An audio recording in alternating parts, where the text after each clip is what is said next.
Amen.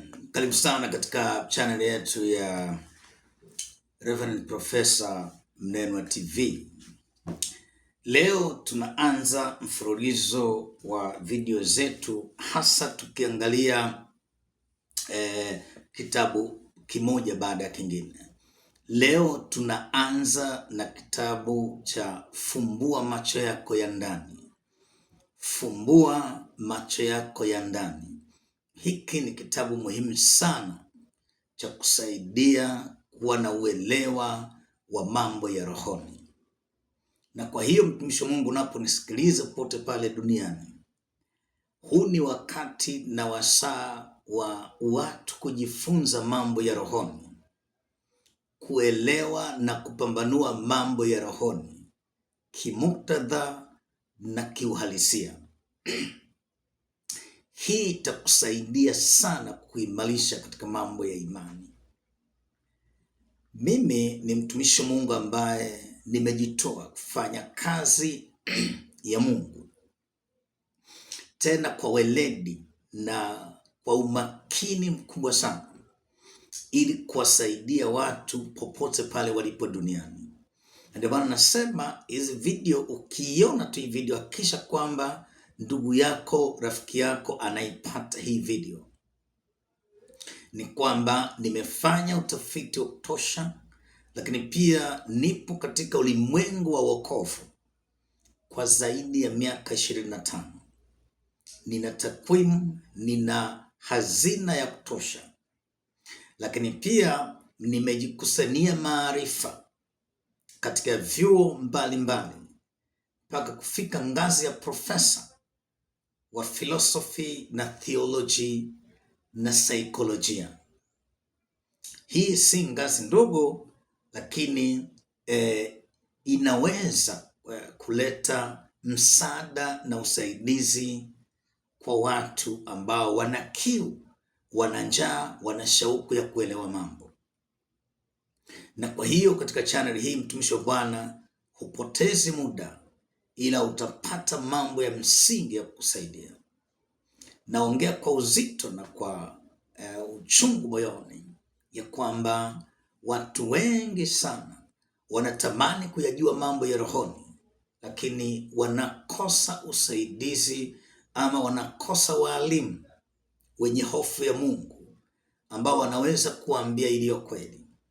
Sasa katika channel yetu hii, hakika yake utapata mambo ya kukusaidia katika maisha yako ya kiroho. Niamini ninachokuambia, hautajuta kuwa hapa.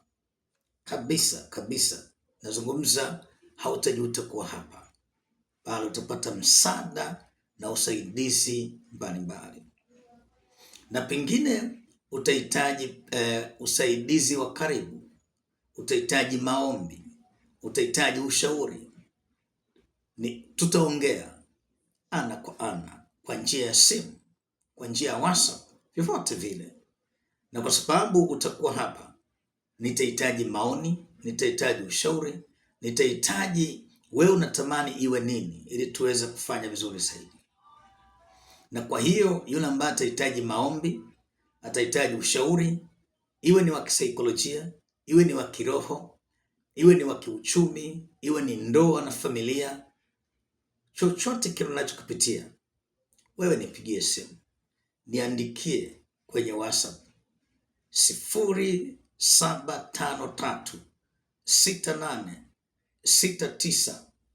0753686953. Hapo utanipata.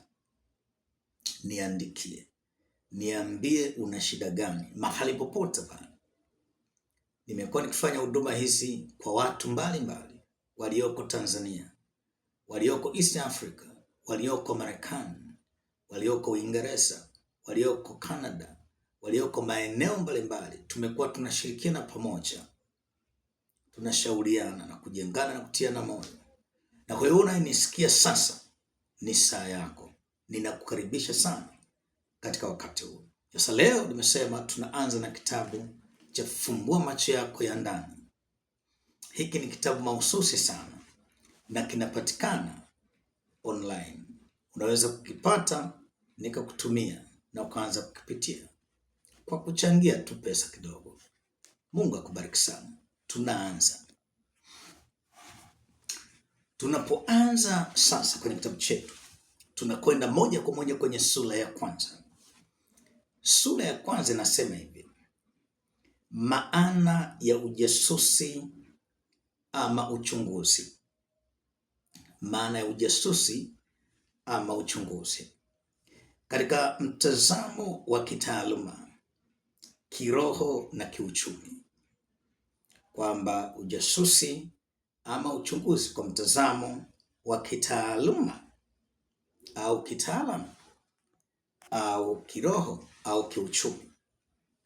Kwa nini tunaanza hivi? Tunaanza hivi kwa sababu zifuatazo, kwamba ujasusi kitaaluma na maelezo yake ya msingi iko hivi, kwamba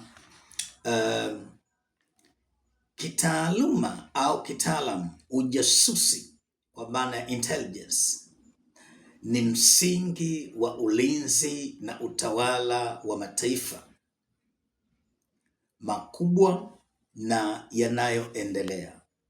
Ujasusi huchukuliwa kuwa silaha isiyoonekana inayotumika kwa siri, kwa weledi na kwa mbinu za hali ya juu kukusanya habari kuhusu adui au mazingira ya hatari na kuzichakata kabla ya kufanya maamuzi ya kumdhibiti na kumshambulia adui. Mashirika makubwa ya ujasusi kama CIA ile ya Marekani na ile Mossad ya Israel na M16 ya Uingereza ni kwamba hukusanya taarifa kutoka vyanzo mbalimbali, vyanzo vya watu au mawasiliano au picha au vifaa vya kiteknolojia. Lengo kuu ni kuhakikisha taifa linafanya maamuzi sahihi kulingana na taarifa ya kiintelijensia. Hiyo ni maana ya kijasusi kitaalamu. Lakini taarifa hizo hutumika kuzuia mashambulizi na kubaini maadui wa ndani na nje, kisha kupanga sera za kiuchumi, kisiasa, kijamii na kijeshi. Katika muktadha huu, ujasusi si upelelezi wa kawaida, bali ni mkusanyo wa maarifa ya kimkakati kwa ajili ya kuhifadhi mamlaka, usalama, ustawi wa taifa.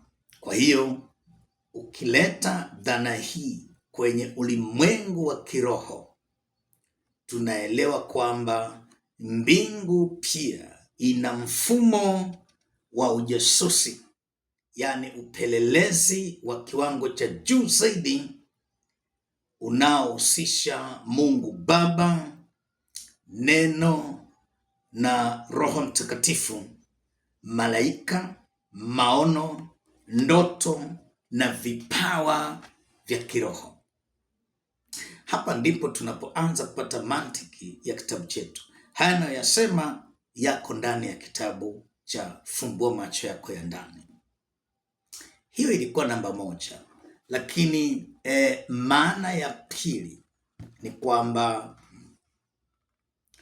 ujasusi ama uchunguzi wa kiroho na maana yake ni kwamba kama tulivyokwisha kuona hapo awali, ujasusi ni uwezo wa kutambua, kuchambua na kupata taarifa muhimu zilizofichwa kwa upande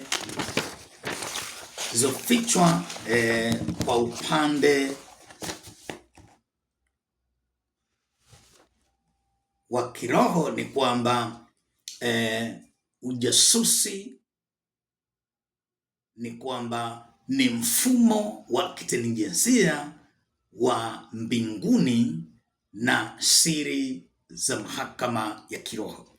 Yaani kwa maana ya kwamba kama vile tulivyoona ya kwamba ujasusi ni ule mfumo wa kukusanya na kuchakata na kufanya maamuzi ya taarifa ambazo zimepatikana. Sasa kwenye mambo ya kiroho ni kwamba tunakusanya taarifa za rohoni ili kufanya maamuzi ya kiroho kuweza kumshambulia na kumwangamiza adui.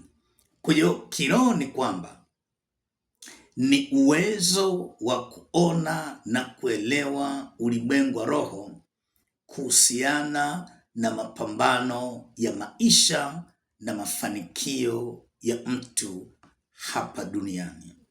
Hiyo ndiyo kiroho. Sasa tunasema vile vile ni kwamba ujasusi wa kiroho ni mfumo wa ufunuo wa mbinguni unaotolewa na Roho Mtakatifu kwa waamini ili wafanye maamuzi sahihi ya maisha, huduma, biashara na vitu vya kiroho kwa kutumia taarifa sahihi kuhusiana na majira na nyakati.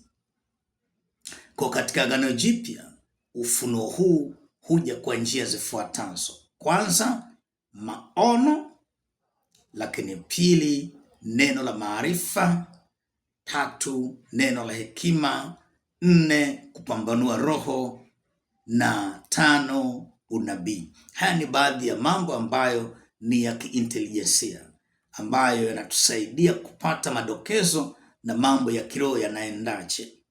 Sasa hapa ni kwenye mtazamo ambao Agano Jipya linaeleza. Sasa kwenye video inayofuata tutaanza kuchambua sasa kutokea kwenye waraka wa kwanza wa Wakorinto sura ya 2 kuanzia mstari 16. Nimesema yote yako ndani ya kitabu. Naomba fuatana nami katika video inayofuata.